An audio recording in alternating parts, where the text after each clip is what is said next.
2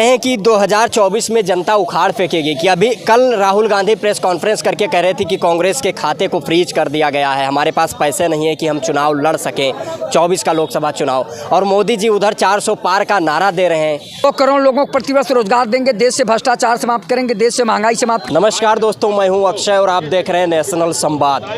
2024 के लोकसभा चुनाव की तारीखों की घोषणा हो चुकी है, लेकिन सीबीआई ईडी द्वारा जिस तरीके से विपक्षी नेताओं को कल अरविंद केजरीवाल, दिल्ली के मुख्यमंत्री अरविंद केजरीवाल को गिरफ्तार कर लिया गया, इससे पहले झारखंड के पूर्व मुख्यमंत्री हेमंत सोरेन को गिरफ्तार किया गया था, तो लगातार ये सिलसिला जारी है। क्या ये 2024 के लोकसभा चुनाव में कितना प्रभाव डाल पाएगा, इस विषय पर मैं बातचीत करने के लिए इस वक्त लखनऊ में मौजूद हूँ। आइए जानने की कोशिश करते हैं। चाचा, ये कितना प्रभाव डालेगा 2024 के लोकसभा चुनाव पे? अभी कल अरविंद केजरीवाल की गिरफ्तारी हुई है। देखिए, जितनी भी गिरफ्तारियां हो रही हैं, आदरणीय देश के प्रधानमंत्री जी की साख गिर रही है। चूँकि जनता इन्हें बहुत ही नैतिक और ईमानदार समझ रही थी, इसलिए पूर्ण बहुमत नहीं, प्रचंड बहुमत की सरकार बनाई। दो बार बनाई, एक बार बनाई तो उसके बाद कहें कि दूसरी बार भी मोदी सरकार बना दिया। आप कह रहे हैं तीसरी बार भी मोदी सरकार, कल कहेंगे चौथी बार भी मोदी सरकार, परसों कहेंगे 5वीं बार भी मोदी सरकार, तो ये कहते जाएंगे। लेकिन इन्होंने जो विपक्षियों को जेल भेजने का काम कर रहे हैं, ये गलत है।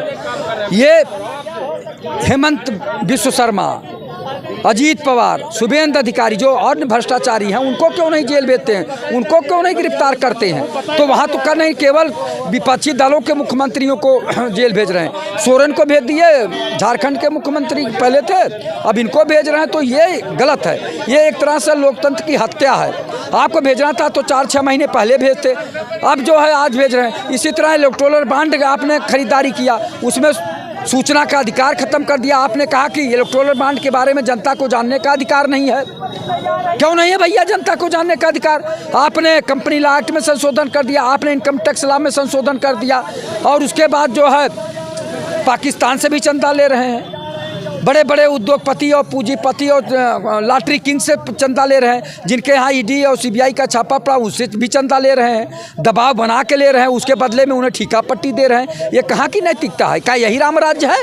इन सब चीज़ों का प्रभाव 2024 के लोकसभा चुनाव पे देखने को मिलेगा, इसका कोई प्रभाव पड़ेगा?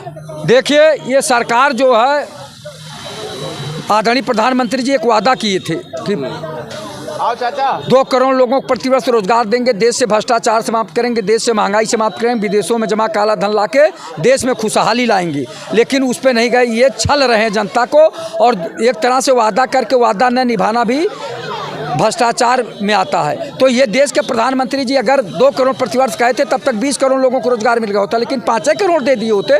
30 लाख नौकरियां केंद्र सरकार में खाली हैं पद, उस पर क्यों नहीं भर्ती की? तो इस तरह के जनता को गुमराह कर रहे हैं। जनता कब तक गुमराह होगी? और ये लोकतंत्र की हत्या करने पर आमादा है देश के प्रधानमंत्री जी। भारत की जनता बहुत संवेदनशील है, ये उखाड़ फेंकेगी, ये बर्दाश्त नहीं करेगी ये तमाम सरकारों। लेकिन आप कह रहे हैं कि 2024 में जनता उखाड़ फेंकेगी, कि अभी कल राहुल गांधी प्रेस कॉन्फ्रेंस करके कह रहे थे कि कांग्रेस के खाते को फ्रीज कर दिया गया है, हमारे पास पैसे नहीं है कि हम चुनाव लड़ सकें 24 का लोकसभा चुनाव, और मोदी जी उधर 400 पार का नारा दे रहे हैं। तो कैसे देखते हैं आप 24 में कितना प्रभाव पड़ रहा है? देश बहुत बड़ा है, और अगर राहुल जी कह रहे हैं तो देश बहुत बड़ा है। और उन्होंने ये भी कहा कि हमें 20% वोट मिलता है।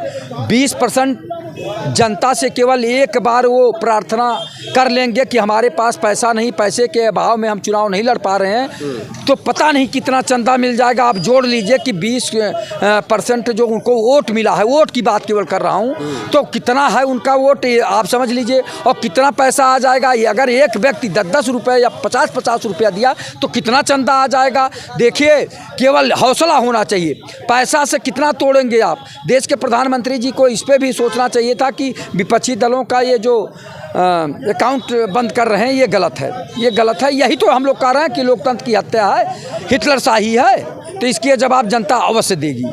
चलिए, ये लोकतंत्र की हत्या है, विपक्ष को दबाए जाने की कोशिश है, कहना है 2024 को लोकसभा चुनाव में इसका प्रभाव पड़ेगा, भारतीय जनता पार्टी का नुकसान होगा।